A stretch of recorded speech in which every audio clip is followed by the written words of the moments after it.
ये क्वेश्चन आपके सामने है। बाइलिंगुअल में आप लोगों की डिमांड थी, आपकी डिमांड में बाइलिंगुअल में लिख रहा है, हिंदी इंग्लिश दोनों।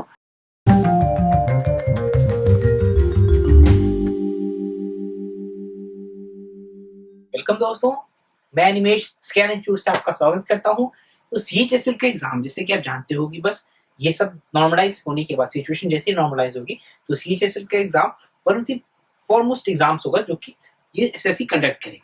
तो उसकी प्रिपरेशन बहुत अच्छी से होनी जरूरी है। उसी सिलसिले में 2017 के जो टीयर 1 के पेपर्स है उसमें से कुछ पेपर्स हम डिस्कस करेंगे। तो पहला पेपर दोस्तों इस लेक्चर में हम डिस्कस करेंगे मैथ्स का। तो चलिए आगे बढ़ते हैं। तो ये क्वेश्चन आपके सामने है। बाइलिंगुअल में आप लोगों की डिमांड थी, आपकी डिमांड में बाइलिंगुअल में लिख रहा है, हिंदी इंग्लिश दोनों। तो एक एक्सप्रेशन है, उसका मान पूछा गया है, राइट। एक एक्सप्रेशन उसका मान हमसे पूछा गया है। बड़ी सिंपल साफ साफ दिखता है। देखो अब क्वेश्चन जब देखते हो एग्जाम में तो अचानक से स्ट्राइक क्या क्या जो ऑब्वियस स्ट्राइक करता है पहले उसको करो, फिर आगे की बातें हम करते हैं। तो जब आप क्वेश्चन देखते हैं 49 को लिखा जा सकता है क्या 7 का स्क्वायर। 49 को लिखा जा सकता है 7 का स्क्वायर।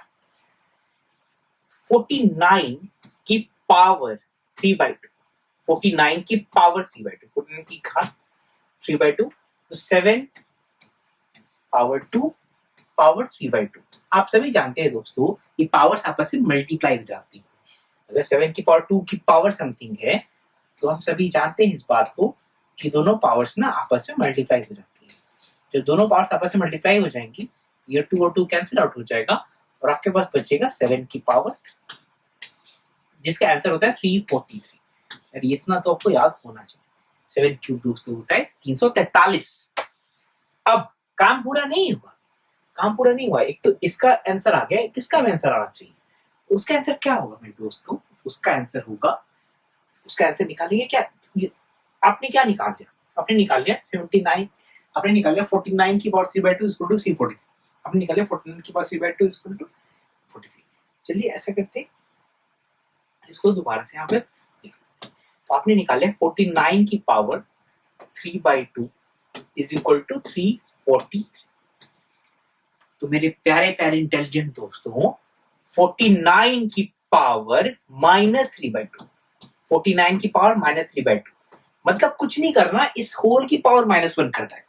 इस होल की पावर को -1 करना है। इस होल की पावर को -1 करेंगे दोस्तों तो 343 की पावर अगर मेरे दोस्तों -1 करेंगे आप, -1 कहां से आ गया सर? -1 कहां से आ गया?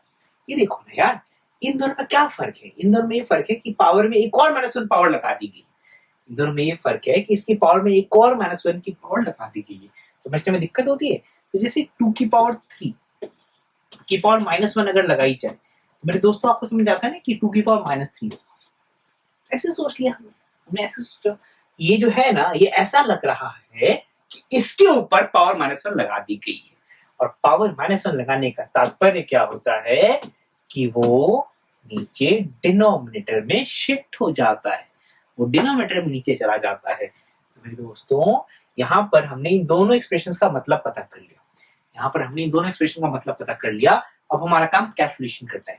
आप सोच रहे होंगे कि सर इतना टाइम थोड़ी होता है एग्जाम में करने के लिए। बिल्कुल नहीं होता। अगर अपने आप से किसी को करना हो तो इतनी बातें करके थोड़ी करेगा, वो तो फटाफट सॉल्व कर देगा। तो मैं कितनी तेजी से सॉल्व कर सकता हूँ ये देखने के लिए तो हम आए नहीं है। हम किस लिए यहाँ पर आए हैं? हम इसलिए आए हैं कि जब हम क्वेश्चन देखते हैं तो क्या क्या थॉट प्रोसेस एग्जामिनेशन में बिल्ड होगा हमारा, उस थॉट प्रोसेस को कितना ज्यादा सिंक्रोनाइज कर सके, कितना ज्यादा फोकस कर सके ताकि अपना जो आंसर है ना वो एकदम से जल्दी से आ जाए। 343 प्लस 1/343 ये आपका आंसर है। अब एग्जामिनर चाह रहा है कि आप अच्छी खासी कैलकुलेशन करिए। क्रॉस मल्टीप्लाई करेंगे दोस्तों, ऐसे क्रॉस मल्टीप्लाई करेंगे तो आपका हो जाएगा 343 स्क्वायर प्लस 1। अब देखो थोड़ा सा ऑप्शन में देख लेना चाहिए। ऑप्शन में हर जगह 343 नीचे है।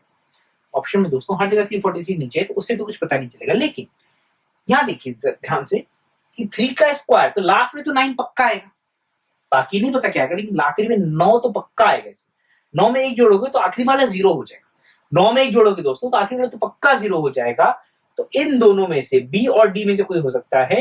ए तो पक्का नहीं होगा, सी तो पक्का नहीं होगा। किस्मत अच्छी होती है हमारी तो बी और डी में से एक कट गया होता तो आगे करना ही नहीं होता। इसमें भी चालाकी बरतिएगा आप, बेवकूफों की तरह नहीं सॉल्व करना है, स्मार्ट लोगों की तरह सॉल्व करना है, राइट। तो तरीका तो हमें पता होना चाहिए करने का, लेकिन अगर उसका फायदा, अगर हम ऑब्जर्वेशन का अपने जो देख पा रहे हैं उसका अगर फायदा उठा पा रहे हैं तो क्या बुराई है उसमें। अब अपना काम रहा, अब सर 343 का स्क्वायर करोगे आप, 343 का स्क्वायर करोगे क्या? नहीं, हमने शॉर्ट ट्रिक्स में, इसलिए तो शॉर्ट ट्रिक्स की वीडियोस रिकॉर्ड की है ना यार। शॉर्ट ट्रिक की वीडियो भूल गए? 343 के शॉर्ट ट्रिक आपको याद दिलाऊं क्या होता था? 343 की शॉर्ट ट्रिक, 343 तीन नंबर्स का मल्टीप्लिकेशन, राइट। इसमें याद दिला लो, बाकी आपको तो प्लेलिस्ट में वीडियोस का सारा डिस्क्रिप्शन है, वहां जाकर देखिए, आपको सब कुछ डिटेल में समझ आ जाएगा। इसमें क्या होता था, 5 चीजें लिखते थे, 3 है तो 5, 2 को मल्टीप्लिकेशन करते थे तो 3 चीजें, 3 का करते हैं तो 5 चीजें लिखते हैं। तो पहली चीज लिखते हैं वो लेफ्ट मोस्ट लिखते हैं, पहली चीज लिखते हैं वो ऊपर लेफ्ट मोस्ट लिखते हैं। तो दूसरी चीज होती है दोस्तों, दूसरी चीज होती है वो 3 into 4 plus 3 into 4, 3 into 4 plus 3 into 4, right. 3 into 4 plus 3 into 4, 12 कितना हो गया? 24। ये दूसरी चीज है।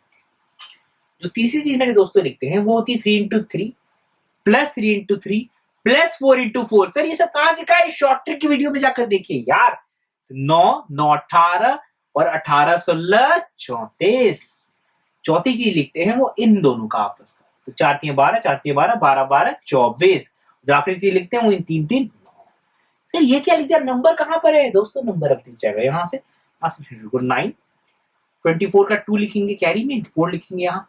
34 का 3 लिखेंगे कैरी में, 4 लिखेंगे यहाँ। 24 का 2 लिखेंगे कैरी में, 4 लिखेंगे यहाँ, और बाकी तो 9 रहेगा ही रहेगा। तो मेरे प्यारे प्यारे दोस्तों, नंबर कितना आ रहा है? यहाँ से राइट से लिखना शुरू करिए। नंबर कितना आ रहा है? 9।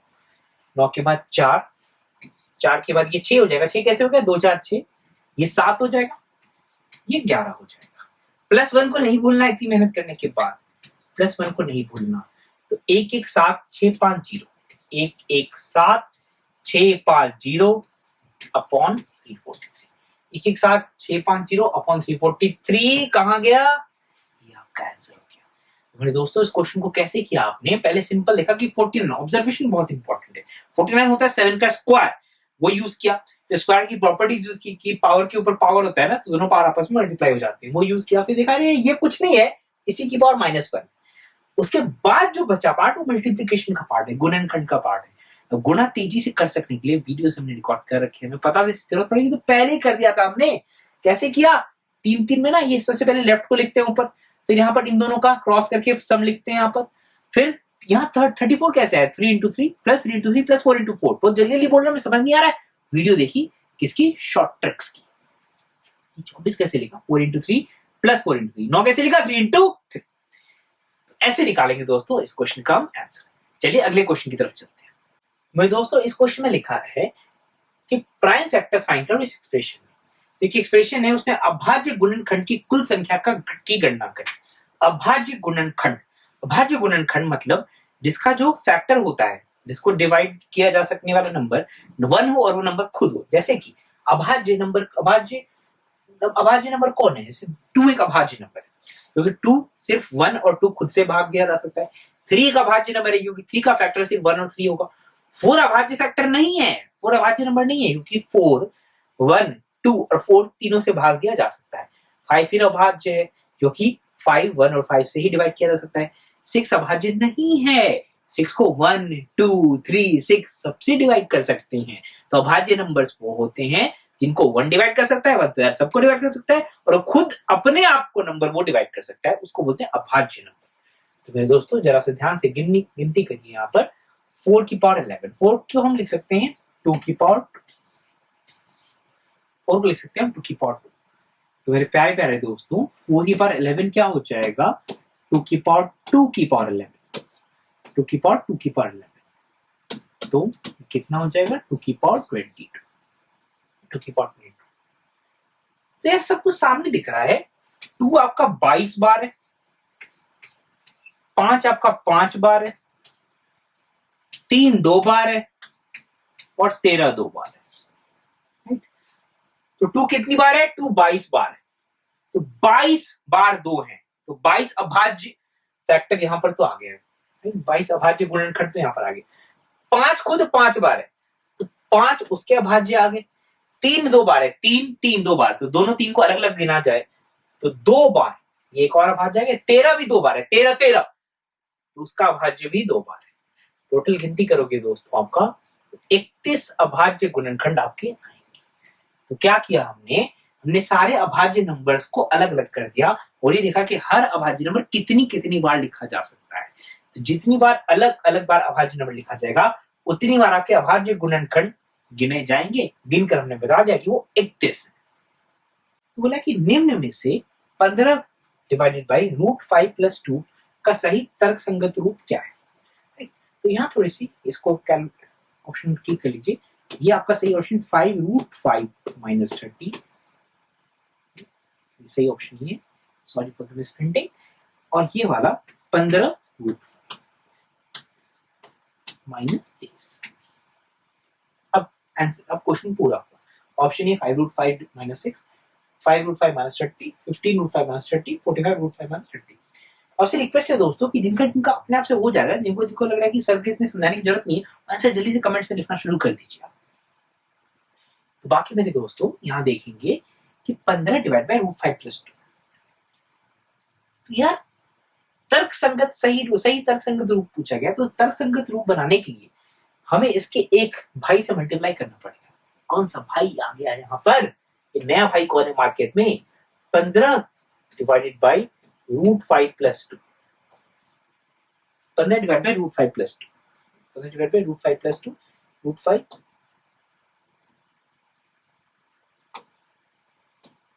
रूट यहाँ पर सिर्फ 5 के ऊपर, प्लस के ऊपर नहीं। 15 डिवाइड बाई √5 + 2। अब इसका जो भाई है वो है √5 - 2। अगर √5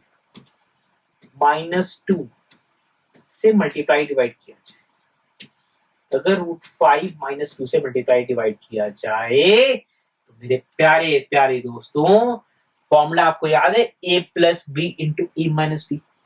a + b * a - b का फॉर्मूला होता है a² - b²। मैं फिर से रिपीट करता हूं आपके लिए, एक फॉर्मूला होता है मेरे दोस्तों a + b * a - b, a + b * a - b, a² - b², a² - b²। तो अगर मेरे दोस्तों ये इसी फॉर्मूले को लगा दिया जाए √5 + 2, √5 + 2 और √5 - 2, √5 + 2, √5 - 2, तो ये क्या हो जाएगा? √5 का स्क्वायर जो कि 5 हो जाएगा, √5 का स्क्वायर जो कि 5 हो जाएगा, -2 का स्क्वायर जो कि 4 हो जाएगा। तो 5 - 4 दोस्तों कितना हो जाएगा? ये फायदा हुआ ये करने का यहाँ पर कि इन दोनों का जो मल्टीप्लिकेशन है ना वो 1 हो गया, और 1 से अच्छा दुनिया में क्या नंबर हो सकता है?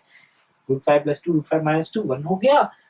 तो 1 मतलब कुछ भी नीचे लिखने की जरूरत ही नहीं है, हमें बस ऊपर से मान लो। तो 15 √5 - 15 दूना 30 डिवाइड बाय 1 लिखो ना लिखो कोई फर्क नहीं पड़ता। ये ऊपर क्या किया हमने? मल्टीप्लाई कर दिया यार। 15 को √5 और 15 को 2 से मल्टीप्लाई कर दिया, माइनस साइन था तो माइनस साइन रहेगा। अब क्या करना है सर? ऑप्शन ढूंढना पड़ेगा। 15 √5 - 30 मिल गया ऑप्शंस। एग्जामिनेशन में तो इसे बहुत ज्यादा तेजी से करना है। हम यहाँ पर क्या कर रहे हैं? हम यहाँ पर आपको बस आइडिया दे रहे हैं कि एग्जामिनेशन में आपका थॉट प्रोसेस कितना क्लियर होना चाहिए, क्योंकि दोस्तों थॉट प्रोसेस क्लियर होगा ना तो स्पीड अपने आप बढ़ जाएगी। स्पीड नॉलेज का फंक्शन है। जितनी चीजें आपको आती हैं, ज्ञान जितना वर्धन होगा आपका, जितनी नॉलेज की वृद्धि होगी उतनी स्पीड बढ़ेगी। आप सोचने की कोशिश करो ना कि अगर आपको मैं 7 का टेबल बोलूं, 7 का पहाड़ा बोलने बोलूं, 17 का बोलूं, पढ़ लो। लेकिन मैं आपको 123 का पढ़ने बोलूं, 169 का पढ़ने बोलूं, नहीं पढ़ पाओगे। तेजी से सोच के मल्टीप्लाई करके करना पड़ेगा, क्योंकि आती नहीं चीजें। तो चीजों की गति बढ़ाने के लिए चीजों का आना बहुत जरूरी है, राइट? तो जब हम क्वेश्चन कर रहे हैं तो इन क्वेश्चन को करने के लिए जो चीजों का हमें आना जरूरी है ना, वो एकदम से दिमाग में कौन जानी चाहिए। दोस्तों पूछा गया है कि x का मान निर्धारण कीजिए। x की वैल्यू दी और पूछा कि x का मान निर्धारण करिए। अब ऐसे ही करते हुए एग्जाम में दिखने में लगता बाप रे बाप, 943, 864, 1886, 1728, थोड़ी घबराहट हो जाती देखिए। लेकिन जो बच्चा प्रैक्टिस करके जाएगा उसको पता है कि इतना मुश्किल क्वेश्चन वो नहीं पूछेगी, राइट? तो उसको हिम्मत आएगी, और जब हिम्मत आएगी ना तो आइडियाज दिमाग में सही सही आने लग जाएंगे। तो उस बच्चे को सबसे पहले ये आइडिया लगेगा यार ये तो मुझे a² - b² दिख रहा है। जो न्यूमरेटर है वो तो मुझे A square minus B square दिख रहा है। तो A square minus B square का फॉर्मूला लगाएगा सर, क्या फॉर्मूला होता है A square minus B square का, लिख लेते हैं। A square minus B square का फॉर्मूला होता है A plus B to A minus B. हम एक ही फॉर्मूला अगर बार बार यूज हो रहा है फिर भी उसको क्यों लिखते हैं, ताकि फॉर्मूला को इतनी अच्छी तरीके से याद हो जाए कि फॉर्मूला बेस्ड क्वेश्चन गलती होने का तो कोई चांस हो ही ना।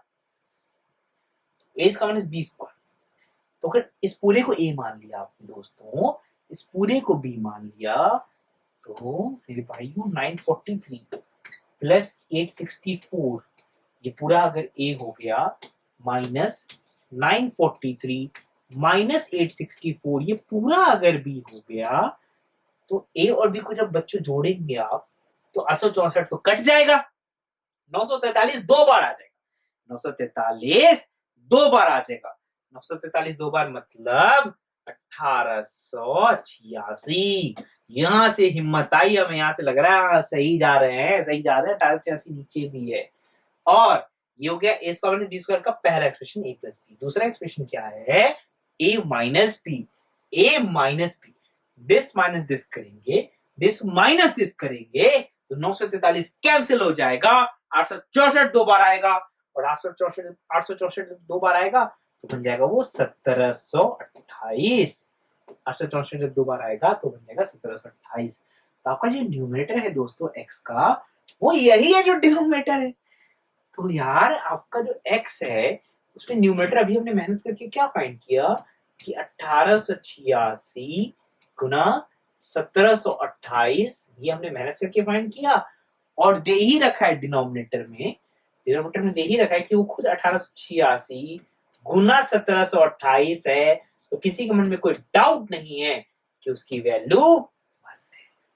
दोस्तों एक थ्योरेटिकल क्वेश्चन है कि इनमें में से कौन से विकल्पों दो त्रिभुज की समानता के बारे में सही है। इंग्लिश में बोले तो सिमिलर ट्रायंगल, ट्रायंगल जब सिमिलर होते हैं तो कौन सी बात सही है। हिंदी में बोले तो त्रिभुज की समानता के बारे में इसमें कौन सी बात सही है। तो संबंधित भुजाएं एक दूसरे के लिए अनुपातिक है, जो कॉरस्पॉन्डिंग साइड्स हैं वो प्रोपोर्शनल है, ये इंग्लिश में मतलब हुआ इसका। तो क्या कहना चाहता है, सिंपल सी बात करें, डायग्राम बना लेते हैं। ये बोलना चाहते हैं कि एबीसी और डीईएफ, एबीसी और डीईएफ, एबीसी और डीईएफ,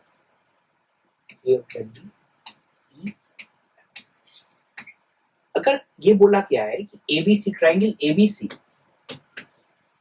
सिमिलर का सिंबल आपको याद हो, समानता का सिंबल। तो एबीसी ट्रायंगल अगर डीईएफ के सिमिलर है, समान है, तो संबंधित भुजाएं एक दूसरे के अनुपातिक है। संबंधित भुजाएं बिल्कुल होता है यार, बिल्कुल सही होता है ना एबी अपॉन डीई, ये इक्वल होता है एसी अपॉन डीएफ, इक्वल होता है बीसी अपॉन ईएफ, राइट। यहां से भी देख सकते हो आप कॉरस्पॉन्डिंग, अगर एबी लिया तो डीई आएगा उसके नीचे, एसी लिया तो डीएफ आएगा, और बीसी लिया तो ईएफ आएगा। ये अनुपातिक है संबंधित भुजाएं आपस में। पहला बिल्कुल सही, पहला तो सही हो गया भैया। संबंधित कोण समान है, संबंधित कोण तो समान नहीं है यार। ये वाला एंगल इसके इक्वल है, ये वाला एंगल इसके इक्वल है, और ये वाला एंगल इसके इक्वल है। संबंधित कोण तो समान होते ही है ना, समान त्रिभुज में पढ़ा होगा ना आपने। संबंधित भुजाएं एक दूसरे के, देखो अब एग्जाम में अगर बैठे हैं तो सीधा सभी विकल्प सही है बोल के आगे निकल जाएंगे, क्योंकि अगर ये दोनों सही हैं तो इसको तो पक्का सही होना ही पड़ेगा। स्मार्ट बच्चे को तो सोचना है, लेकिन चलो ठीक है, हम सीखने पे फोकस करते हैं। स्मार्ट तो आप हो ही, इसमें कोई डाउट नहीं है। संबंधित भुजाएं एक दूसरे के बराबर हो भी सकती है, नहीं भी हो सकती है यार। ए बी डी ई आपस में इक्वल हो भी सकते हैं, नहीं भी हो सकते हैं। ये इसका 2 गुना हो सकता है, ये इसका 5 गुना हो सकता है, तो सारे 5 गुना होंगे। अगर एक 5 गुना होगा तो सारे 5 गुना होंगे। एक त्रिभुज है, दूसरा त्रिभुज समान है तो बराबर बड़ा होगा। हाँ, एक ही साइज का हो सकता है, या बिल्कुल हो सकता है, होने में कोई दिक्कत नहीं है। अगर ये दोनों इक्वल हो जाएंगे, दोनों इक्वल, तो ये बात सही हो जाएगी, और नहीं भी हो सकती है। ऐसे बोला हुआ है कि संबंधित भुजाएं एक दूसरे के बराबर हो भी सकती है, नहीं भी हो सकती है। बिल्कुल सही बात है। वो तो खैर हमें पहले ही पता चल गया था कि सही होना ही पड़ेगा, नहीं तो क्वेश्चन ही गलत हो जाएगा। और इसको फाइनली मार्क करके क्वेश्चन में आगे बढ़ जाते हैं।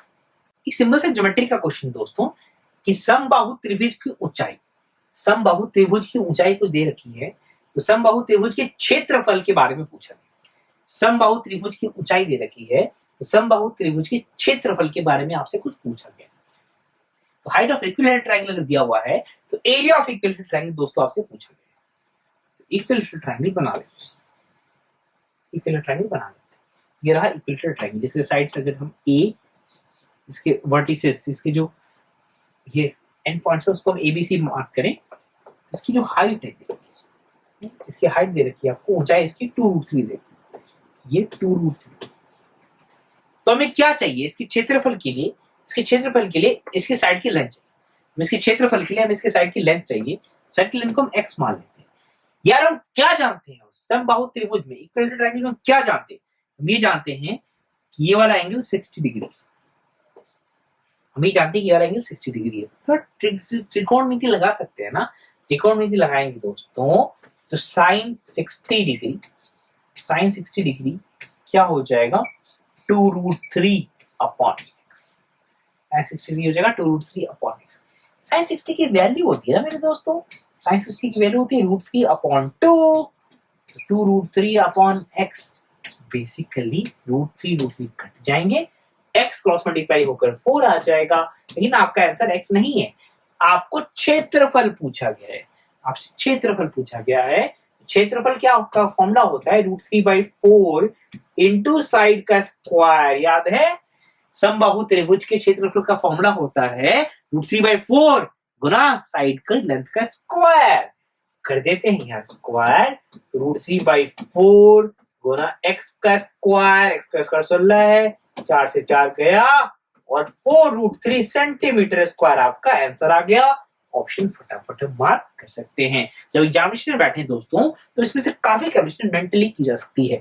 मेंटली सीखने के लिए जो हमारी शॉर्ट ट्रिक्स की वीडियोस है ना, उसको आपको देखना बहुत जरूरी है। तो इस क्वेश्चन में क्या किया दोस्तों, हमने एक ही जो ज्यामिति की क्वेश्चन है ना, ये इस तरीके की जो मेंसुरेशन की क्वेश्चन जिसमें एरिया वॉल्यूम वगैरह पूछा जाता है, उसमें आप ना एक बार रफ फिगर बना, रफ आइडिया ले लो कि भैया क्या दिया है और क्या पूछा गया है, काफी काम वहां से हो जाता है। जैसे कि यहाँ पर अब त्रिकोणमिति कैसे यूज करेंगे, कैसे पता चलेगा? क्वेश्चन करके जाओगे ना यार, प्रैक्टिस करके जाओगे ना एग्जाम में, तो कैसे नहीं पता चलेगा आपको।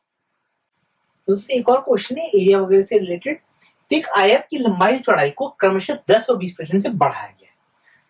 तो आयत की लंबाई, आयत की जो पुरानी लंबाई है,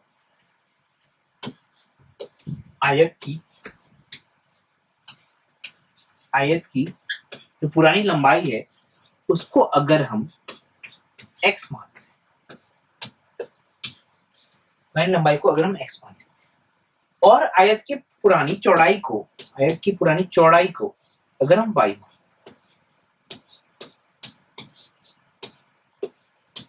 अगर आयत की पुरानी चौड़ाई को हम y मान, तो आयत का जो पुराना क्षेत्रफल है, आयत का जो पुराना क्षेत्रफल है, आयत का जो पुराना एरिया है, वो आपका लंबाई गुने चौड़ाई xy हो जाता है। ये पुरानी बात है, ये होता पहले। आयत का जो क्षेत्रफल है दोस्तों वो लंबाई गुने चौड़ाई होता है, इसमें कोई डाउट का स्कोप नहीं है, कोई भी संदेह आपको नहीं होना चाहिए इसमें। अब क्या हुआ है, अब लंबाई को 10% से बढ़ा दिया गया, लंबाई को 10% से बढ़ा दिया गया है। जो नई लंबाई है, जो नई लंबाई है दोस्तों, जो नई लंबाई है वो 10% से बढ़ गई है। पुरानी लंबाई x थी, 10% बढ़ गई है, तो 110% हो गई है। 110% को डेसिमल में लिखेंगे तो 1.1 हो जाएगा। सर ये सब कहाँ सीखा हुआ है? परसेंटेज चैप्टर में सीखा हुआ है। तो लिंक्ड होते हैं ना, जुड़े हुए होते हैं चैप्टर से, तो पूरा आपको देखना पड़ेगा। चौड़ाई को 20% से बढ़ाया गया है, तो चौड़ाई 120% हो गई है। तो समझने में दिक्कत होती है, मैं अच्छे से लिख के दिखा देता हूँ। 20% से बढ़ाया गया है, तो पहले 100% थी चौड़ाई, अब 120% हो गई। किसकी? पुरानी चौड़ाई की। पुरानी चौड़ाई कितनी है? y। तो नई चौड़ाई जो हो जाएगी, नई चौड़ाई जो हो जाएगी वो हो जाएगी 120%। 120% किसका? y का हो जाएगी 120% y का। 120% y का मतलब 120 डिवाइड बाई 100 इंटू दोस्तों ये कितना हो जाएगा, ये 1.2y हो जाएगा। ये हम इतनी करने के बिना ऐसे ऑब्जर्वेशन से भी बता सकते थे। जो लोग ऑब्जर्वेशन से नहीं बता पा रहे थे उनके लिए मैंने लिखकर समझा दिया कि कैसे फाइंड करोगे। अब आपके सामने नई लंबाई है, वो आपके सामने नई चौड़ाई है, यार तो नया क्षेत्रफल निकाल लो ना। नया क्षेत्रफल निकाल लेंगे। ऑब्वियसली एग्जामिनेशन में इतना सारा नहीं लिखेंगे, समझने के लिए लिख रहे हैं। नया क्षेत्रफल निकालेंगे तो नई लंबाई नई चौड़ाई का गुणनखंड हो जाएगा। नई लंबाई नई चौड़ाई का गुणनखंड हो जाएगा, दोनों को गुना करोगे, दोनों को मल्टीप्लाई करोगे तो 1.32। यार कैलकुलेशन तो तेज होनी चाहिए, कैलकुलेशन तेज करने की बहुत जरूरी है, तो सब सारी मेहनत निकाल। 1.32 1.32 तो बढ़ोतरी कितनी हुई 0.32 xy की, कितने पर, xy पर। तो प्रतिशत बढ़ोतरी कितनी हुई 32%। समझने में दिक्कत हुई? चलिए मैं इस बात को फिर से समझा देता हूं, तो आप नोट करिए, सारी बातें हम दोबारा नहीं लिखेंगे। क्षेत्रफल है पुराना xy, नया क्षेत्रफल 1.32 xy। तो मैं इस बात को फिर से समझाता हूं आपको कि 32% कैसे आया। तो xy था हमारा क्षेत्रफल, बढ़ा हुआ क्षेत्रफल था 1.32 xy। जो बढ़ोतरी हुई है वो ये 0.32 xy की, ये तो मानते हैं आप। जो बढ़ोतरी हुई है, जो इजाफा हुआ है वो 0.32 xy का इजाफा हुआ है। किस बेस के ऊपर इजाफा हुआ है? इजाफा तो इसके ऊपर है ना, क्योंकि ये पुराना क्षेत्रफल था, इसके ऊपर इजाफा हुआ है, तो ये चला जाएगा नीचे और गुना हो जाएगा 100, क्योंकि प्रतिशत निकालना है। तो मेरे प्यारे प्यारे दोस्तों कितना प्रतिशत हो जाएगा? ये 32%, जो कि ऑब्जर्वेशन से भी काफी बच्चे फाइंड कर सकते हैं। तो जो बच्चे ऑब्जर्वेशन से नहीं फाइंड कर सकते ना, उनको हतोत्साहित होने की कोई जरूरत नहीं है, क्योंकि ये स्टेप होता है यार। आप ऐसे लिख लिख के फाइंड करते हो, 2-4 क्वेश्चन करते हो, फिर रियलाइज होता है कि यार ऐसे क्यों कर रहे हो, वो तो दिख ही रहा है कि 32% की बढ़ोतरी हो रही है, राइट। तो कोई परेशान होने की जरूरत नहीं है, लगे रहो प्रोसेस में, जरूर आप में सुधार आएगा। दोस्तों रेशियो का एक क्वेश्चन है, अनुपात का एक क्वेश्चन है कि 3 संख्याओं का अनुपात, इस अनुपात में 3 संख्याएं हैं। तो 3 संख्याओं को, ऐसे क्वेश्चन क्या करते हैं, वो 3 संख्याओं को मान लेते हैं। एक संख्या मान लेते हैं 3 × x, एक संख्या मान लेते हैं 6 × x, और एक संख्या मान लेते हैं 8 × x। 3 संख्याओं का अनुपात 3:6:8 है। तो एक संख्या मान ली 3x, एक संख्या मान लिया 6x, एक संख्या मान लिया 8x, ठीक है। इनका गुणनफल 92/16 है। इनका गुणन, तो गुना कर दो अकॉर्डिंग टू प्रॉब्लम, क्वेश्चन के अनुसार इनका गुणन कर, गुना करेंगे इनको 3x गुना 6x गुना 8x, और इनका जो गुणनफल है वो 92/16 देकर रखा है। तो मेरे दोस्तों आपको समझ आता होगा ना कैलकुलेशन में, इसको गुना करके डिवाइड करने की बजाय बेहतर है कि पहले डिवाइड करना शुरू करो, नंबर थोड़ा हल्का होना शुरू हो जाएगा, नंबर थोड़ा छोटा होना शुरू हो जाएगा। पहले 8 को ठिकाने लगाते हैं, 8 को ठिकाने लगाते हैं तो कितनी बार मिल जाएगा? ये 11। कैलकुलेशन तो यार होनी चाहिए ना, कैसे कैलकुलेशन करते हैं, वैसे जल्दी कर सकते हो, आपकी जो एज है इसमें तो आप ज्यादा तेज कैलकुलेशन कर सकते हो, ठीक है दोस्तों। तो अब या तो 6-3 को अलग अलग करो, या 6-3 18 होता है ना, 18 से 1 से डील कर दो, जैसे जैसे कैलकुलेशन आपकी ठीक होती है। तो यहां से अगर मुझे समझ में आएगा तो मैं 18x³ लिख रहा हूं, मतलब ये करने की जरूरत नहीं है अलग से, हमें वहीं पर डील कर सकते हैं, लेकिन थोड़ा गंदा ना लगे आपको दिखने में और चीजें समझ रहे इसलिए करिए। अगर आप समझ सकते हो तो कमेंट्स में आंसर डालो ना यार। तो 18 से एक ही बार ठिकाना लगा दो इसको यार, 18 से एक बार ठिकाना लगाओ, 18 से एक बार ठिकाना लगाओगे 64 है, करके देख लीजिए। 18 चौके 108 होता है, 18 चौके 72 होता है, x³ 64 आ गया, तो x कितना आ जाएगा मेरे दोस्तों? x³ अगर 64 है तो ये 64 4 का क्यूब होता है। x³ अगर 64 है, 64 जो होता है वो 4 का क्यूब होता है, राइट, 4 का क्यूब होता है। x आपका 4 हो जाएगा, x मेरे दोस्तों आपका 4 हो जाएगा। x अगर 4 हो जाएगा तो संख्याएं क्या हो जाएंगी? x अगर 4 हो गया तो संख्याएं क्या हो जाएंगी? एक ये 12 हो जाएगा, ये 24 हो जाएगा, ये 32 हो जाएगा। तो एक संख्या 12, एक संख्या 24 और एक संख्या 32, यार इनको जोड़ोगे आप तो 68 नहीं आ जाएगा क्या? एक और तरीका था जोड़ने का, बोले इनको जोड़ लो, यहाँ पर इनको जोड़ोगे दोस्तों तो 17 इंटू एक्स आ रहा है, 17 गुना एक्स आ रहा है। 17 गुना एक्स में एक्स की वैल्यू 4 डाल दीजिए, 17 गुना एक्स में एक्स की वैल्यू 4 डाल दीजिए तो 68 हो जाएगा। या तो नंबर्स लिख लिख के जोड़ दो या जोड़ने के बाद एक्स की वैल्यू डाल दो, आपकी मर्जी। तो दोस्तों रोहित ने 75,000 रुपए के साथ एक व्यापार शुरू किया, बहुत ही सोच समझ के एक व्यापार शुरू किया उसने। कुछ महीने पश्चात सिमरन 60,000 रुपए के साथ उससे जुड़ जाती है। सिमरन को लगता है कि नहीं रोहित पैसे बना रहा है, चलो अपना फायदा उठाते, 60,000 रुपए के साथ जुड़ जाती कुछ महीने बाद। और वर्ष के अंत में लाभ 3:1 के अनुपात में विभाजित कर दिया जाता है। 3 हिस्सा मिलता है रोहित को, ऑब्वियसली 1 हिस्सा मिलता है सिमरन को। तो सिमरन रोहित के कितने महीनों पश्चात जुड़ी हो? तो ये पार्टनरशिप का एक बहुत ही कॉमन सा क्वेश्चन है जो कि एग्जाम में हमेशा आता ही रहता है, इसमें कमांड हमारी होनी चाहिए। तो दोस्तों रोहित ने जो 75,000 रुपए लगाए, रोहित ने जो 75,000 रुपए लगाए तो वर्ष में कितने महीने होते? वर्ष में 12 महीने होते। तो रोहित का जो हक बनता है वो 75,000 गुना 12 के अनुपात में बनता है। रोहित का जो हक बनता है वो 75,000 गुना 12 के अनुपात में हक बनता है। सिमरन ने पैसे लगाए 60,000 रुपए,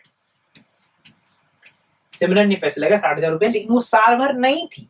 मान लीजिए वो एक्स महीनों के लिए थी, मान लीजिए सिमरन एक्स महीनों के लिए जुड़ी हुई थी इस व्यापार के साथ, तो सिमरन का हक बनता है 60,000 गुना एक्स पर, जहां पर एक्स क्या है? एक्स वो महीने हैं, एक्स वो महीने हैं। ये एक्स आंसर नहीं है, इसका ध्यान रखना है। आंसर तो ये पूछा गया कि कितने महीने बाद सिमरन जुड़ती है। हम एक्स वो नहीं मान रहे, हम एक्स मान रहे हैं जितने समय के लिए सिमरन व्यापार से जुड़ी हुई है। मैं रिपीट करता हूं एक आखिरी बार कि हम एक्स उस उतने महीनों को मान रहे हैं जितने महीनों के लिए सिमरन व्यापार में जुड़ी हुई है। तो इसका जो अनुपात है, वो अनुपात मैच करना चाहिए, किसके साथ? इसका जो अनुपात है वो अनुपात मैच करना चाहिए इसके साथ। ये रोहित का हिस्सा हो गया, ये सिमरन का हिस्सा हो गया। और क्वेश्चन में दे रखा है कि रोहित का हिस्सा और सिमरन के हिस्से का जो अनुपात है वो 3/1 होता है। तो मेरे प्यारे प्यारे दोस्तों कैलकुलेशन करोगे, अगर आप कैलकुलेशन करेंगे तो ये कैसे जाएगा? 12, पहले तो 3 जीरो कम करो यार, जीरो कम करके थोड़ा हल्का सा लिखा, 12 से 5 बार में चला जाएगा, राइट? 12 से 5 बार में चला जाएगा, 3 से ये 25 बार में चला जाएगा और फाइनली 5 से 5 बार में चला जाएगा। तो मेरे दोस्तों x की वैल्यू हो जाएगी 5। कर लीजिए कैलकुलेशन आप, अगर आपको दिक्कत लग रही तो अपने आप से कर लीजिए कैलकुलेशन। लेकिन यार देखो ये ट्रैप, यहाँ कम से कम ये ट्रैप नहीं बना रहता एग्जाम में। वो ट्रैप जब उसके 5 देते हैं कि बच्चा मेहनत करेगा और जल्दी और प्रेशर में, क्योंकि बच्चे का क्या है, पेपर में घड़ी चल रही है, फटाफट क्वेश्चन करने हैं, तो इतना ध्यान कई बार नहीं रहता है कि x जो 5 आया है वो 5 आंसर नहीं है, क्योंकि 5 तो आंसर इसका आया है कि सिमरन 5 महीनों के लिए व्यापार में है। 5 का मतलब ये है यहाँ पर कि सिमरन ना 5 महीनों के लिए व्यापार में है। तो 7 महीने बाद आई होगी ना वो, 7 महीने बाद आई होगी ना वो। साल में होते हैं 12 महीने, साल में होते हैं 12 महीने। और हमें यहाँ पता चल गया कि सिमरन 5 महीनों के लिए व्यापार से जुड़ी हुई थी। तो सिमरन अगर 5 महीनों के लिए साल भर में व्यापार से जुड़ी हुई थी तो 7 महीने के बाद वो आई होगी ना। तो रोहित के जुड़ने के 7 महीने बाद सिमरन का प्रवेश हुआ था उस व्यापार। एक लड़के ने 1,000 रुपए में 50 चॉकलेट खरीदी। बुरी बात है चॉकलेट खरीदना, बच्चा है क्या करे, करना पड़ता है कई बार, रिश्वत देने पड़ते छोटे बच्चों को। एक लड़के ने 1,000 रुपए में 50 चॉकलेट खरीदी। 30 चॉकलेट का औसत मूल्य 25 रुपए है, तो शेष चॉकलेट का औसत मूल्य पूछा गया। औसत बहुत ही कॉमनली रिपीटेड क्वेश्चन है, औसत वाला क्वेश्चन। तो 1,000 रुपए में 50 चॉकलेट खरीदी उसने, ठीक है। तो कुल मूल्य, टोटल वैल्यू जो है, तो टोटल पैसे लगे वो 1,000 रुपए, टोटल पैसे लगे 1,000 रुपए, टोटल 50 लोग। बाकी बात करते हैं 30 चॉकलेट का औसत मूल्य 25 रुपए। 30 चॉकलेट का औसत मूल्य 25 रुपए है। तो टोटल, ये टोटल कितने का है? टोटल ऑफ 50 का टोटल है। तो टोटल ऑफ 30। 30 का जो टोटल है यार, टोटल क्या होता है? टोटल होता है एवरेज गुना वो नंबर जितने का टोटल आपसे पूछा जा रहा है। एवरेज की वीडियो जाकर देखिए, एवरेज की रिकॉर्डिंग देखिए, सब कुछ समझाया हुआ है। इसे काफी मुश्किल क्वेश्चन भी डिस्कस किए हुए हैं, ये तो कुछ भी नहीं होगा आपके लिए पढ़ने के बाद। फिर भी चलो एक बार डिस्कस कर लेते हैं। जो टोटल 30 का होता है, 30 का टोटल वो क्या होगा?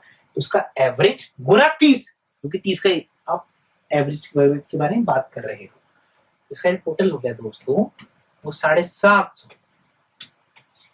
टोटल हो गया 750।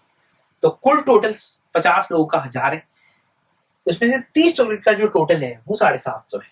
जो बचे 20 हैं, जो बचे 20 हैं उनका टोटल 1000 में से 750 कम करके आएगा ना, जो कि 250 है।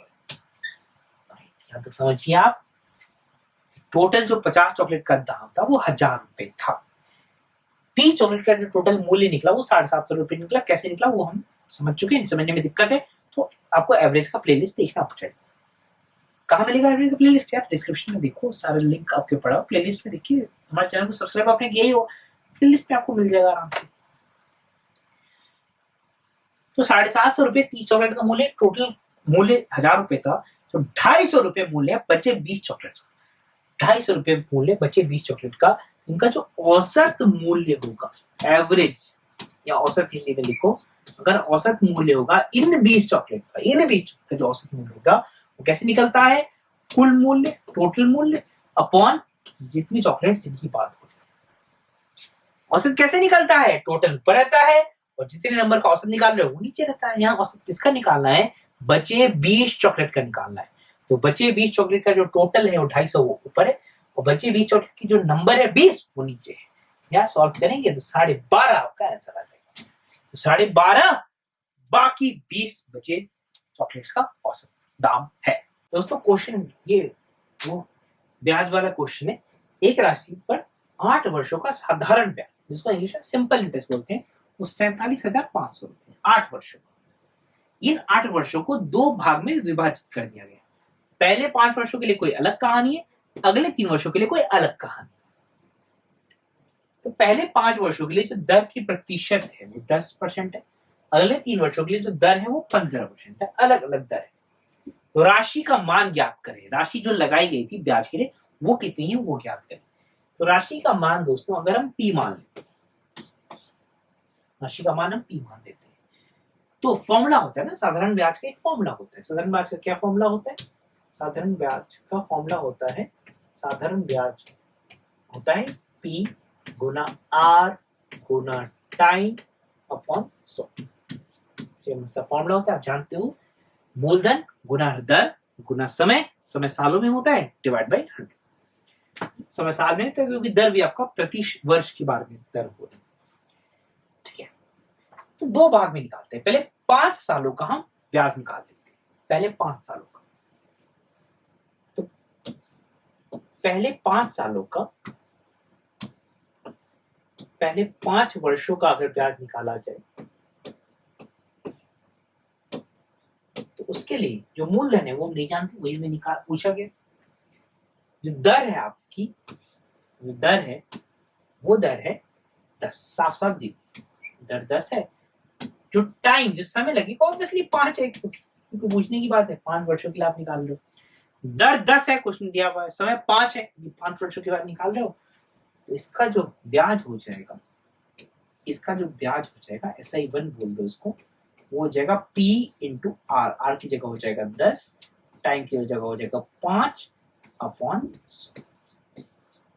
उसी तरीके से मेरे प्यारे दोस्तों SI2 आप निकालिए ना, SI2 आप निकालिए। SI2 के लिए क्या हो जाएगा? जो मूलधन है वो P का P ही रह जाएगा, जो मूलधन है वो P का P ही रह जाएगा।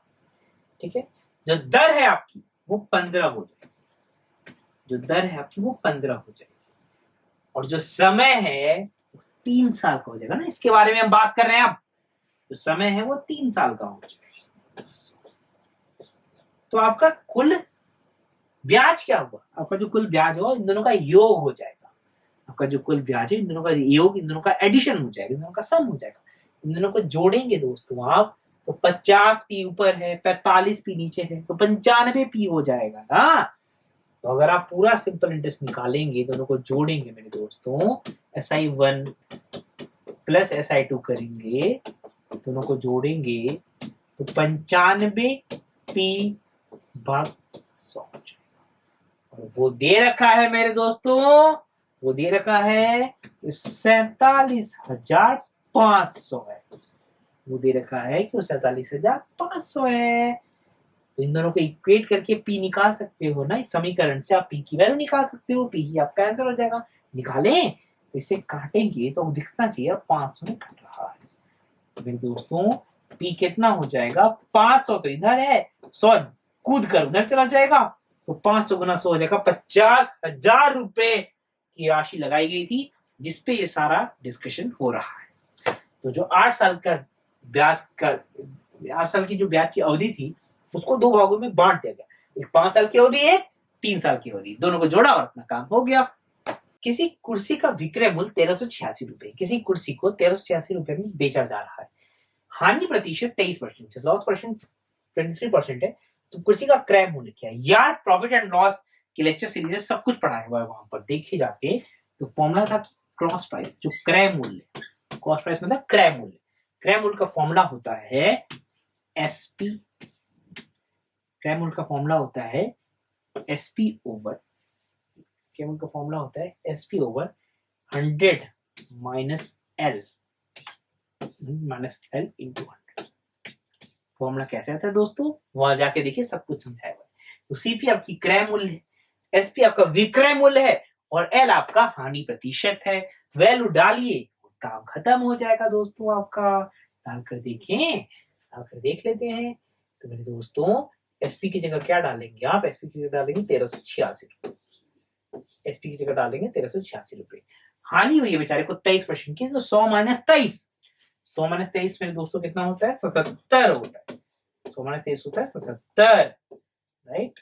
70 से लेकर जाएंगे दोस्तों आप इसे, 70 से लेकर जाएंगे तो या तो एक बार में लेकर जा सकते हैं, या तो ऐसे कर सकते हैं 11 से काट लो, 11 से तो आसानी से कटेगा ना यार, 11 से 7, 11 से 1 2 6, राइट। अगर आप एक बार में कर सकते हैं तो अच्छी बात, एक बार में नहीं कर सकते तो कोई दिक्कत नहीं, आराम आराम से करो, हो तो जाएगा ही।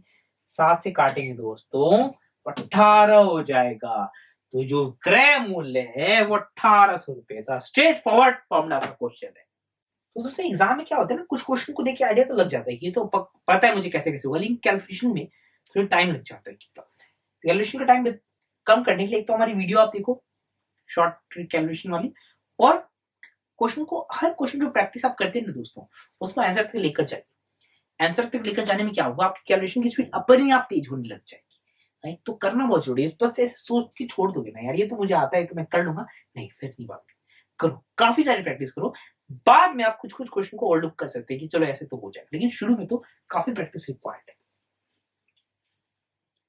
एक कंप्यूटर का अंकित मूल्य, इसको इंग्लिश में मार्क प्राइस बोलते हैं, 48,000 रुपए, छूट 13% है। तो कितनी अतिरिक्त छूट दी जानी चाहिए कि उसका मूल्य कुछ और हो जाए। तो पहले जो छूट है उसके हिसाब से उसका मूल्य ज्ञात कर लेते हैं। तो छूट अगर 13% है, अंकित मूल्य 48,000 है, तो इसका जो विक्रय मूल्य है, सेलिंग प्राइस, विक्रय मूल्य सेलिंग प्राइस, पहले वो फाइंड कर लेते हैं। तो विक्रय मूल्य क्या हो जाएगा, 13% की तो छूट ही होगी, 13% की छूट होगी तो 87% हो गया ना, 13% की दोस्तों छूट हो गई तो 87% हो गया 48,000 का। ऐसे निकालना, ऐसे निकाल लो, या ऐसा करते हैं बेटर होगा, ऐसा करते हैं यहाँ पर हम, बेटर होगा कि पहले छूट ही निकाल लेते हैं, बाद में माइनस करते हैं। छूट 13% है, छूट आपका 13% है।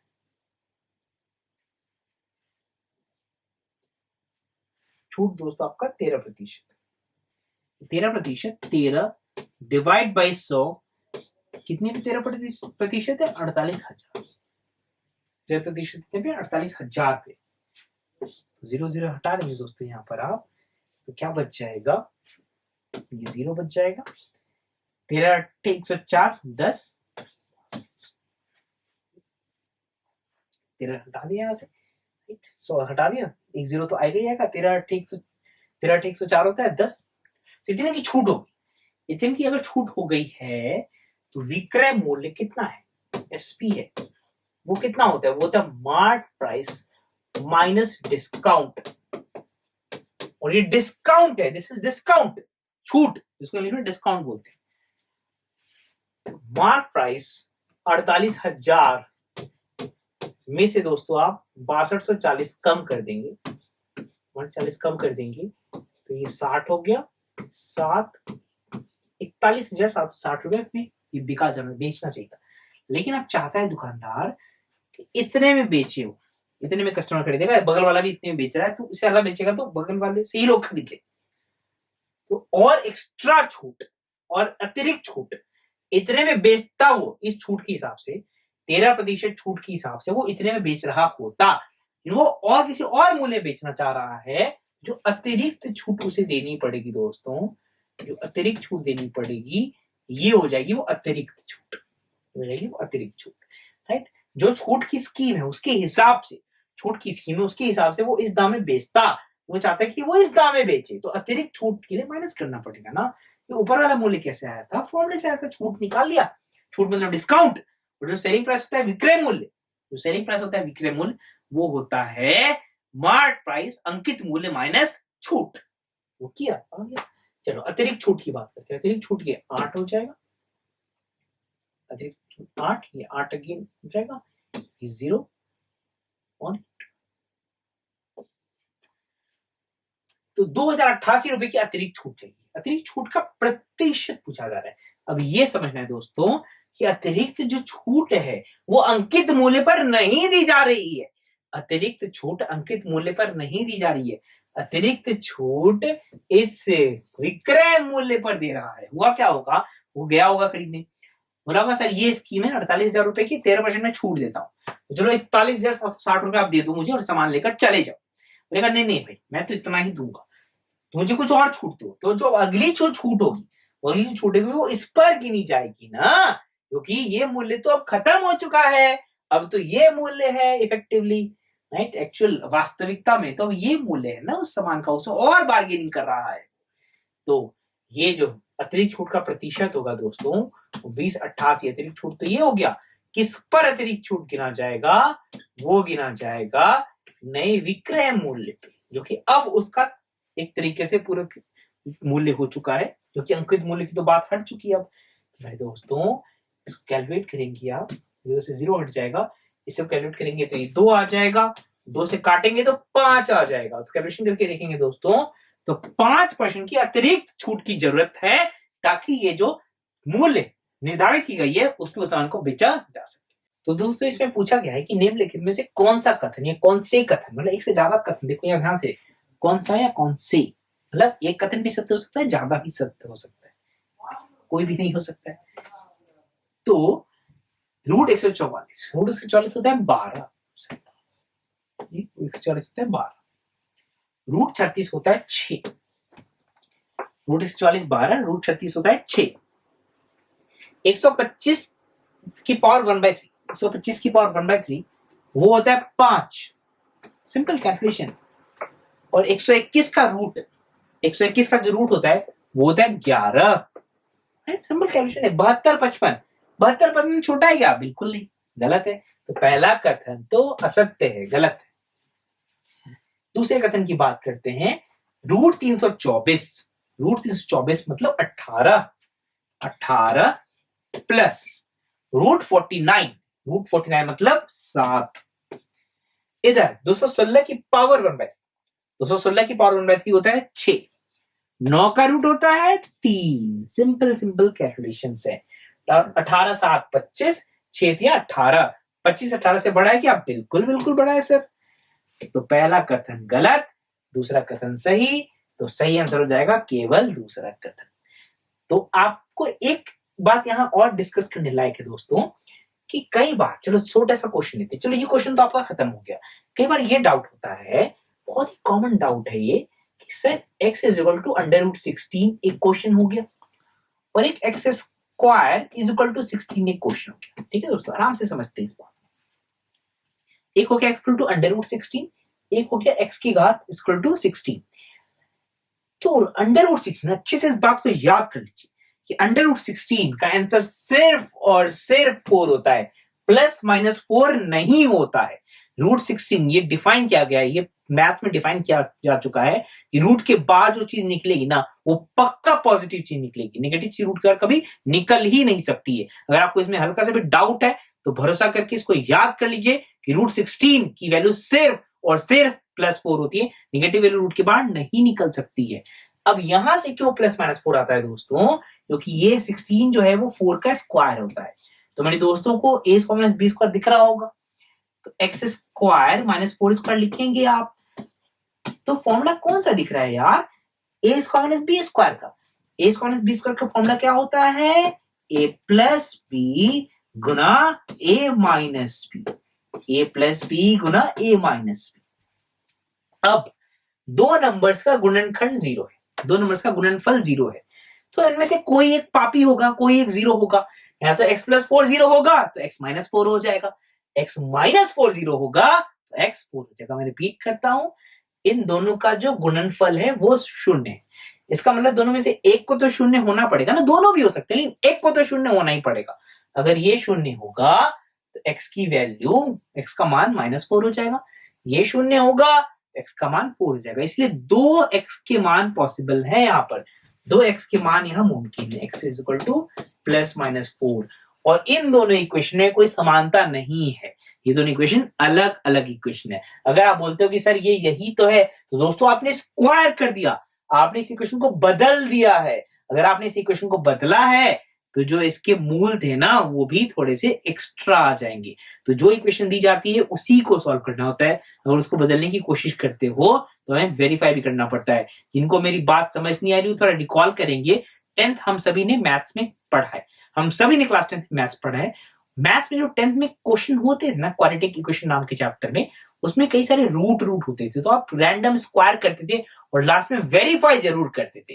वो इसी की वजह से करते थे कि अगर आपने रैंडम स्क्वायर कर दिया सॉल्व करने के लिए, रूट निकाला, तो हर रूट आंसर नहीं है, इसमें से एक रूट सिर्फ आंसर है, राइट। तो काम की बात ये है, क्वेश्चन तो बड़ा सिंपल सा था, फिर ये हम क्या डिस्कस कर रहे हैं। मुझे चिंता है आप दोस्तों, ये जल्दी जल्दी में ये वाली गलती आप ना कर दो। कौन सी गलती ना कर दो, कि रूट 16 सिर्फ और सिर्फ 4 होता है।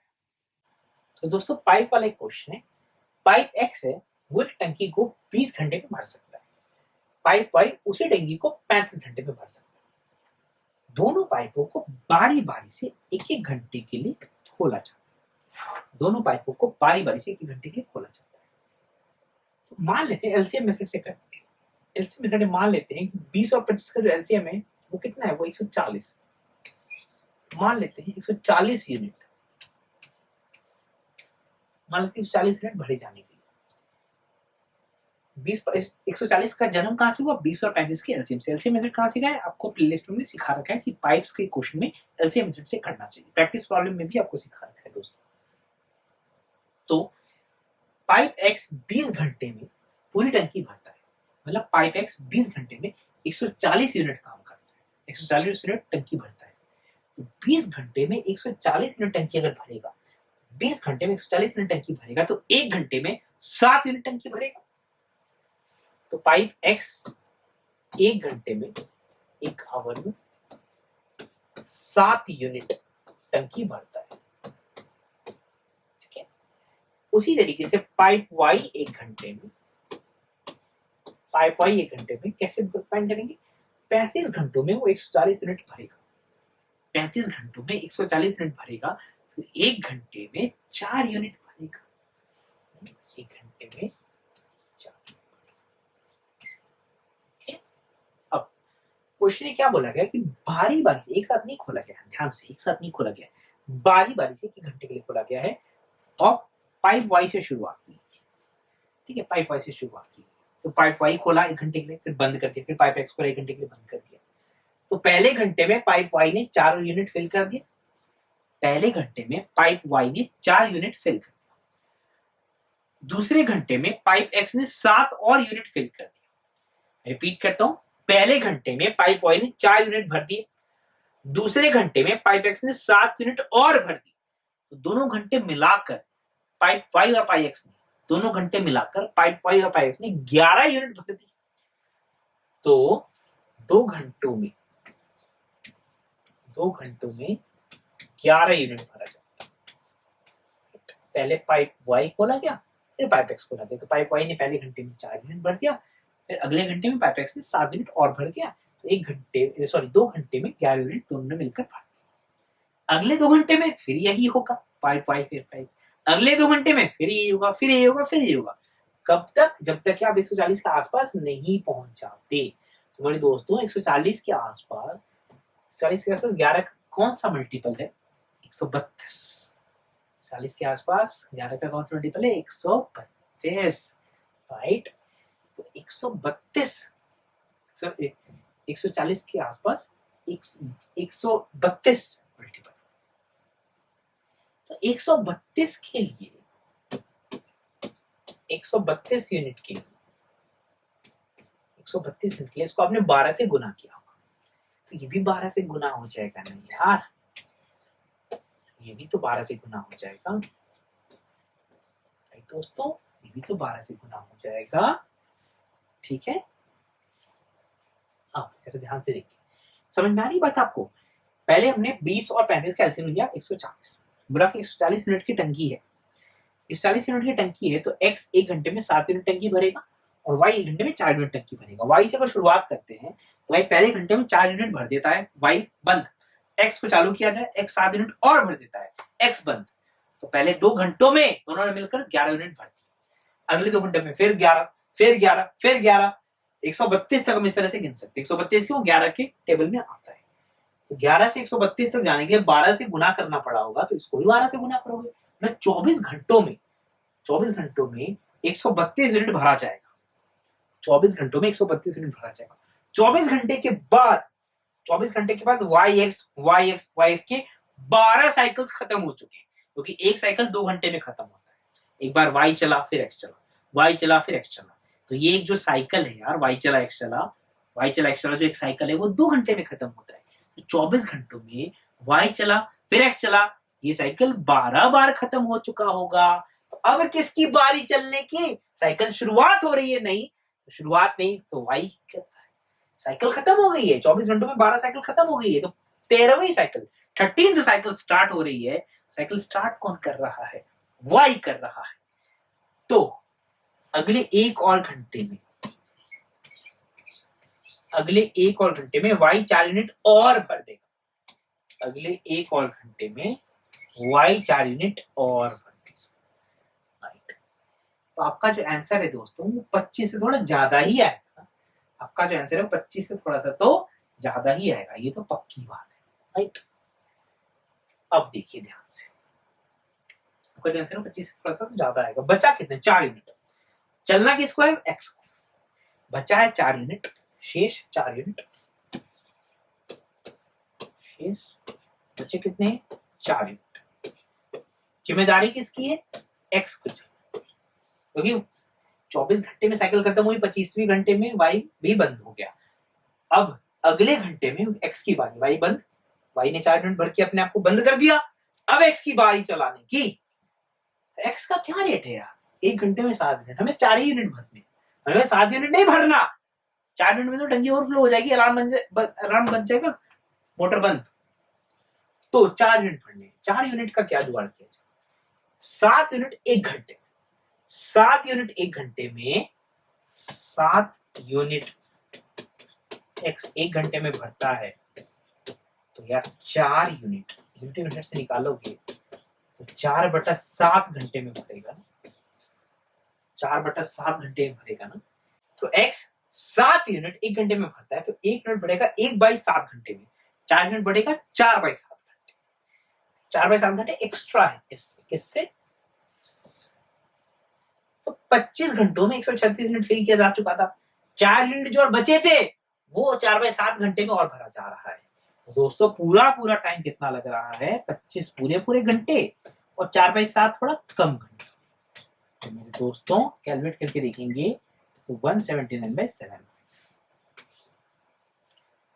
तो ध्यान से करना पड़ेगा क्वेश्चन। तो पहले तो आपने एलसीएम लिया, फिर देखा कि हर एक पाइप कितने घंटों में कितने कितने यूनिट काम करते हैं 1 घंटे में, उसके हिसाब से देख लिया भाई 140 मिनट के आसपास 132 मिनट आता है, तो 132 मिनट तक तो आराम से वाई चलेगा, एक्स चलेगा, वाई चलेगा, एक्स चलेगा, वहां उसके बाद थोड़ा ध्यान देना पड़ेगा।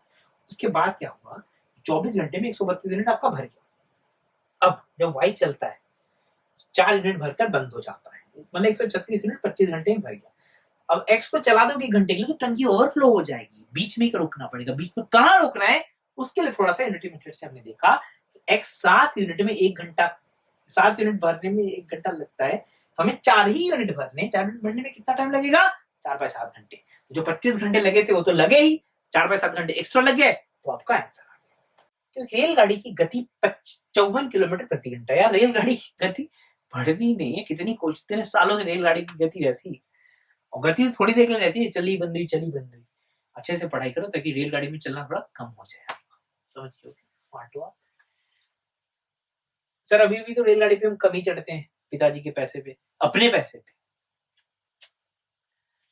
रेलगाड़ी 54 किलोमीटर प्रति घंटा की गति से चल रही है। तो यार गति और मीटर की बात हो रही है, सेकंड, मीटर सेकंड, तो किलोमीटर पर आवर से मीटर पर सेकंड में कन्वर्ट करने, किलोमीटर प्रति घंटा से मीटर प्रति सेकंड में कन्वर्ट करने के लिए, बदलाव करने के लिए आपको 5/18 से गुना करना होता है। ये आपने सीखा है। 54 को अगर हम 5/18 से गुना कर देंगे, 54 को अगर हम 5/18 से गुना कर देंगे, ये 15 मीटर प्रति सेकंड की स्पीड हो जाएगी। तो किलोमीटर पर आवर को मीटर पर सेकंड में कन्वर्ट करना है तो 5/18 से गुना कर दो। उल्टा मीटर पर सेकंड को किलोमीटर पर आवर में कन्वर्ट करना है तो 18/5 से गुना कर दो। वो सब रीजन आप जानते हो। आगे बढ़ते, तो हमें गति मिल गई, गति मिल गई, दूरी पता है, टाइम पूछा है, तो यार ये फॉर्मूला जानते हो ना दोस्तों आप, गति इज इक्वल टू दूरी अपॉन समय, speed is equal to distance upon time. जो गति होती है, दूरी होती है, समय होता है, वो इस तरीके से आपस में जुड़े होते हैं, इस तरह से रिश्ता होता है। तो गति हमें पता है 15, दूरी हमें पता है 450 यूनिट, सेम कर देना इसको मीटर पर सेकंड में कर दिया क्योंकि ये मीटर था। टाइम ऑब्वियसली सेकंड में आ जाएगा। यार टाइम क्या आ रहा है मेरे दोस्तों, टाइम 30 सेकंड आ रहा है। एक चीज आप ऑब्जर्व कर रहे हो यार, पिछला क्वेश्चन जो था वो लंबा था थोड़ा, ये क्वेश्चन कितना छोटा है। हम तो बोल के डिस्कस करके कर रहे हैं, अपने आप से सॉल्व करना हो तो शायद पता नहीं कितने सेकंड्स में ये हो जाएगा। तो पेपर में आपको ये स्ट्रेटजी अपनानी है कि जो आसान क्वेश्चन है, जो छोटे छोटे क्वेश्चन है, उनको फटाफट कर लिया जाए, उनको फटाफट कर ले जाए, उनमें बिल्कुल टाइम ना लगाया जाए, क्योंकि जो बचा हुआ टाइम होगा ना फिर वो थोड़े बेटर क्वेश्चन में दिमाग आप लगा सकते हो। पहले अच्छे क्वेश्चन में दिमाग लगा दिया आपने, तो जो आसान क्वेश्चन थे, जो लो हैंगिंग फ्रूट जिसको इंग्लिश में बोलते हैं, कि आसानी से जिन फलों को तोड़ा जा सकता तो उनको तोड़ा ही नहीं आपने, दूर लगे हुए फल को तोड़ने की कोशिश में लगे। भले ही दूर लगा हुआ फल तोड़ने से आपकी वाहवाही हो रही है, इतना अच्छा क्वेश्चन किया, लेकिन इफेक्टिवली तो फल का स्वाद आपको कम ही मिल रहा है ना, टोटल मार्क्स आपके कम ही हो रहे हैं ना। मार्क्स से मतलब है, मार्क्स, मार्क्स आसान क्वेश्चन करके आएगा तो कोई बुरा नहीं है, सारे आसान क्वेश्चन करेंगे। एक बात अच्छे से आप समझ लीजिए कि मुश्किल क्वेश्चन, लंबे क्वेश्चन छूटने से फर्क नहीं पड़ता है, आसान क्वेश्चन छूटने से फर्क पड़ता है। जैसे रेगुलर पॉलीगॉन है, इसको नियमित बहुभुज बोल रहे हैं, इसे 5 भुजाएं हैं और आंतरिक कोण का माप और बाहरी कोण का माप, आंतरिक कोण का माप और बाहरी कोण के माप के बारे में बात हो रही। तो जो बाहरी कोण है, जो आउटर कोण है, जो बाहरी कोण है, किसके लिए, नियमित बहुभुज, रेगुलर पॉलीगॉन। रेगुलर पॉलीगॉन मतलब सारे साइड्स की लेंथ सेम, रेगुलर पॉलीगॉन मतलब सारे साइड्स की लेंथ सेम। सबसे छोटा रेगुलर पॉलीगॉन कौन सा है, आपका समबाहु त्रिभुज, इक्विलैटरल ट्रायंगल। फिर कौन सा है, स्क्वायर। फिर कौन सा है, स्क्वायर। ऐसे पेंटागन वगैरह, पेंटागन के बारे में बात हो रही है। तो नियमित बहुभुज रेगुलर पॉलीगॉन के लिए जो बाहरी कोण है, बाहरी कोण का जो फॉर्मूला होता है डिग्री का, वो बड़ा सिंपल सा होता है, वो होता है 360 डिवाइड बाय n होता है वो नंबर ऑफ साइड्स, जितने नंबर ऑफ साइड्स का पॉलीगॉन है, या 5 भुजाएं तो 5 डाल देंगे। ये सीधा फॉर्मूला होता है, याद कर लीजिए इसको, चाहे वो ट्रायंगल हो, स्क्वायर हो, पेंटागन हो, हेक्सागन हो, कुछ भी हो, रेगुलर पॉलीगॉन में बाहर वाला एंगल का एक्सटर्नल है। बाहर वाला एंगल कौन सा दिखाऊं आपको, जैसे कि ट्रायंगल में आपको दिखाता हूँ। ट्रायंगल में पहले ये है बाहर वाला एंगल, अगर इक्विलैटरल है यार तो ये 60 होता है, 60 नहीं होता, और ये 120 होता है।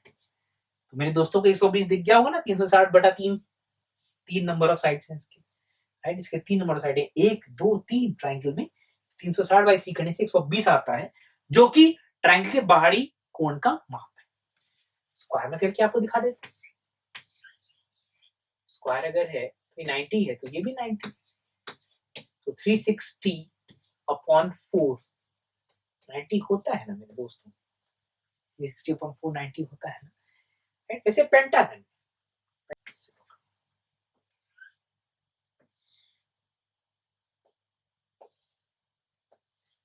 सिर्फ डायग्राम देखना पड़ेगा आपको। तो इसमें जो बाहर वाला ये वाला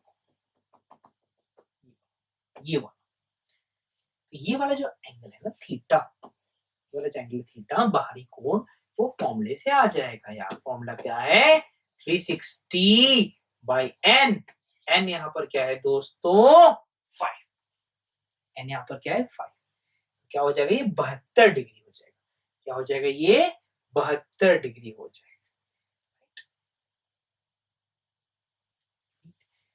क्या हो जाएगा, ये 72 डिग्री हो जाएगा। इसको हटा देते हैं यहाँ से, स्क्वायर को भी हटा देते हैं, स्क्वायर का काम नहीं, पेंटागन को रहने देते हैं।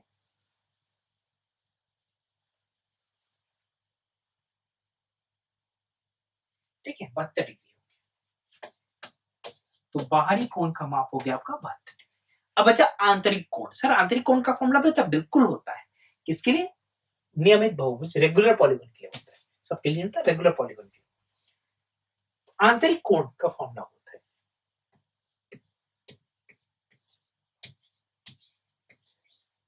आंतरिक कोण का फॉर्मूला होता है n-2 गुना 180,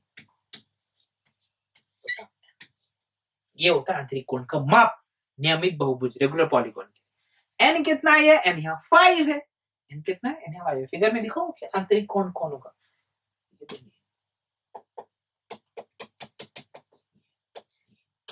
ये आंतरिक कोण। तो alpha is equal to, n की वैल्यू 5 डाल दीजिए, 5 - 2 3 इंटू 180, n की वैल्यू 5 डाल दीजिए, डिवाइड बाई 5, तो मेरे दोस्तों ये 108 डिग्री।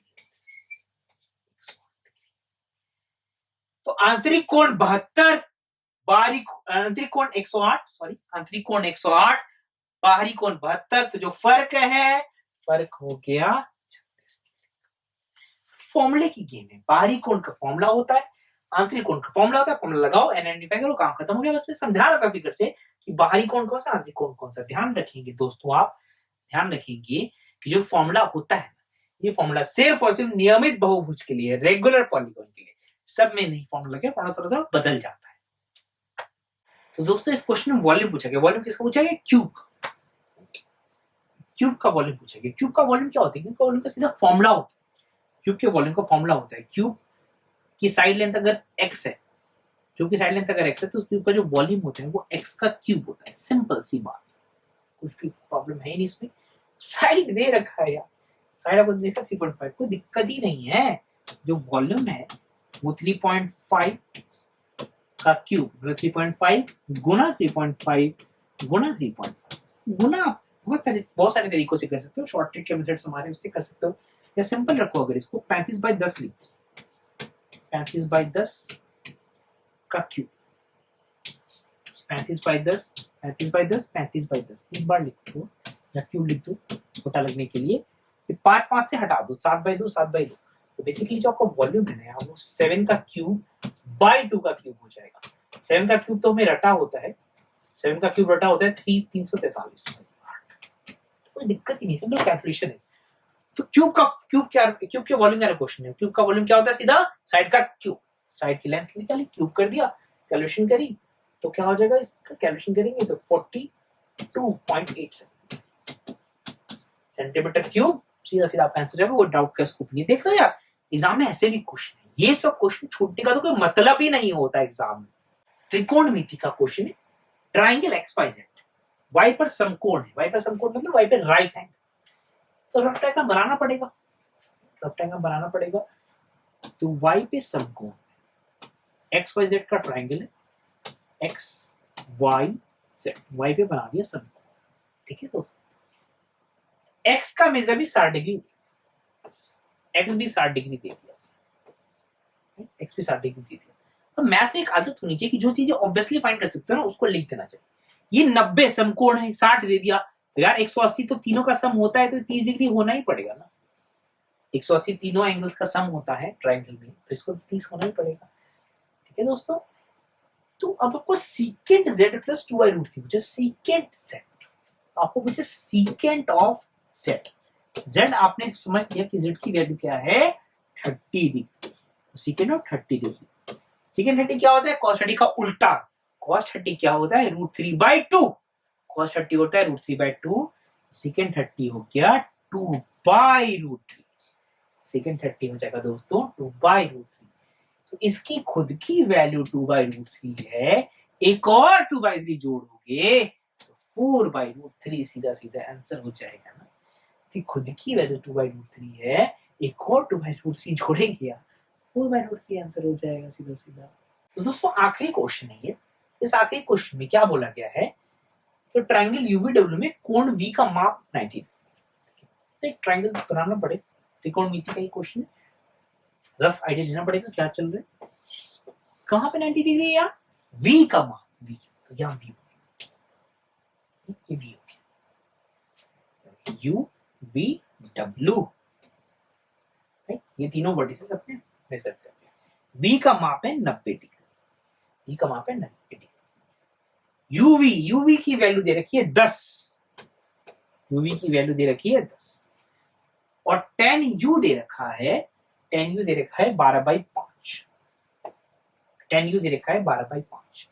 तो WV को अगर हम x मान, WV को अगर हम x मान लें, क्योंकि वही आपसे पूछा भी जा रहा है, इनफैक्ट आपसे पूछा भी जा रहा है, इसको अगर हम x मान लें तो tan U का फॉर्मूला होता है, सिंपल सा क्वेश्चन है, tan U का फॉर्मूला होता है perpendicular over base. Sir perpendicular तो ये सामने खड़ा है, नहीं नहीं नहीं नहीं, परपेंडिकुलर हमेशा एंगल के, कोण को देखकर बोला जाता है। अगर कोण आपका U है तो परपेंडिकुलर आपके लिए WV है। कोण दोस्तों अगर आपका W है तो परपेंडिकुलर UV है। कोण देखकर आप परपेंडिकुलर डिसाइड करते हो, राइट, कोण देखकर परपेंडिकुलर डिसाइड करते हो।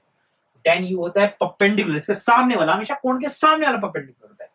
अगर कोण आपका U है तो जो परपेंडिकुलर है वो WV है, तो tan U हो जाएगा WV मतलब x हमें चाहिए अपॉन बेस, बेस तो बगल वाला हो जाएगा।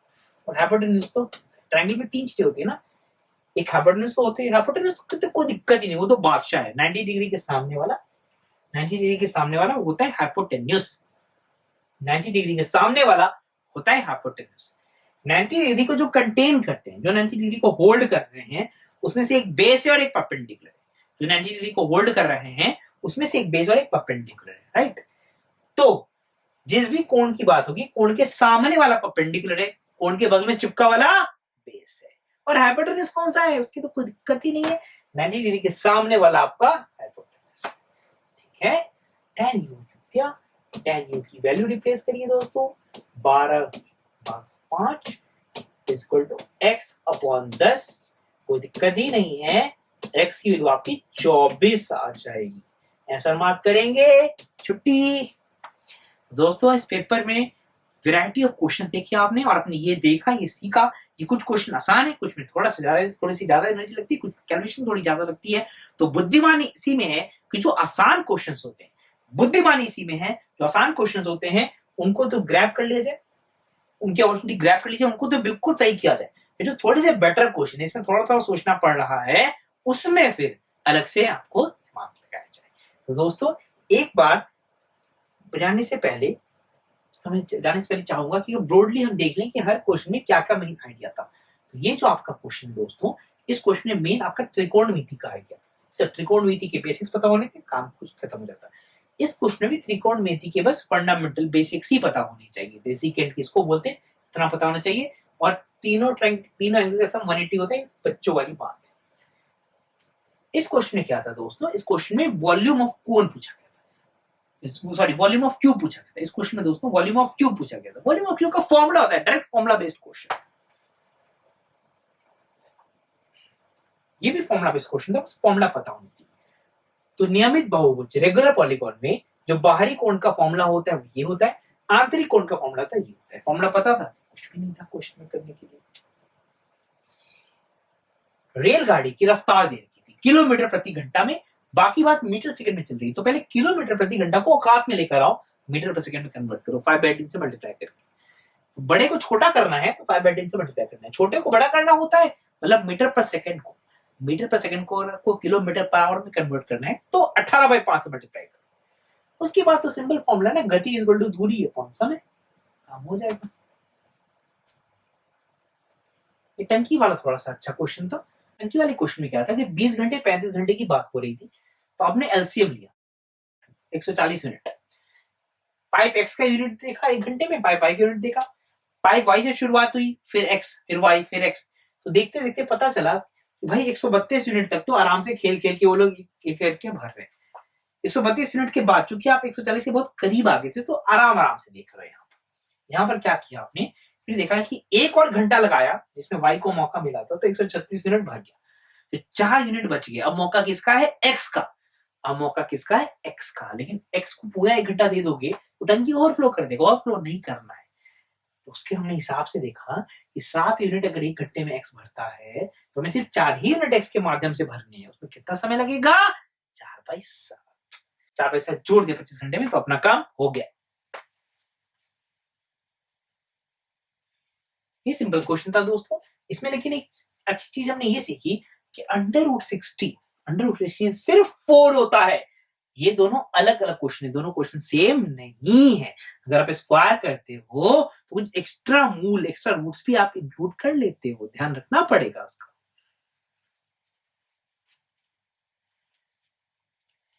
इसमें था कि 48,000 रुपए पहले अंकित मूल्य है, छूट है, अंकित मूल्य छूट है तो विक्रय मूल्य निकाल सकते हो, लेकिन विक्रय मूल्य से संतोष नहीं होता, उसको नया विक्रय मूल्य चाहिए। तो पुराने विक्रय मूल्य से नए विक्रय मूल्य जाने के लिए कुछ और छूट देनी पड़ेगी। उस छूट का प्रतिशत पूछा गया था। तो जो अतिरिक्त छूट है वो अंकित मूल्य पर नहीं दी जाएगी, वो इस विक्रय मूल्य नंबर 1 पर दी जाएगी। इस बात का ध्यान रखना था। सिंपल क्वेश्चन था, क्रय मूल्य इज इक्वल टू विक्रय मूल्य ओवर 100 माइनस हानि का प्रतिशत गुना 100। फॉर्मूला लगाना था, कुछ भी नहीं था क्वेश्चन।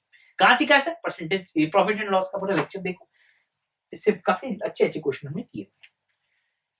ये ब्याज वाला क्वेश्चन, एक राशि पर 8 वर्षों के बारे में बात हो रही है, उसको 2 भागों में बांटा गया था, 5 वर्ष 3 वर्ष।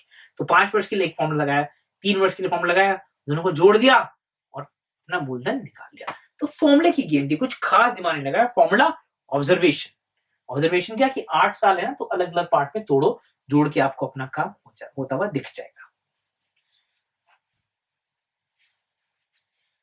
औसत का क्वेश्चन था, 1000 रुपए में 50 चॉकलेट खरीदी गई, जो 30 चॉकलेट का औसत मूल्य था उसके हिसाब से 30 चॉकलेट का कुल मूल्य निकाल दिया। तो 30 चॉकलेट का जो कुल मूल्य निकला उससे बचे शेष 20 चॉकलेट का मूल्य निकल गया। बचे शेष 20 चॉकलेट का जब कुल मूल्य निकल गया है और पता है कि वो 20 है नंबर में, तो उनका औसत निकल जाएगा ना यार।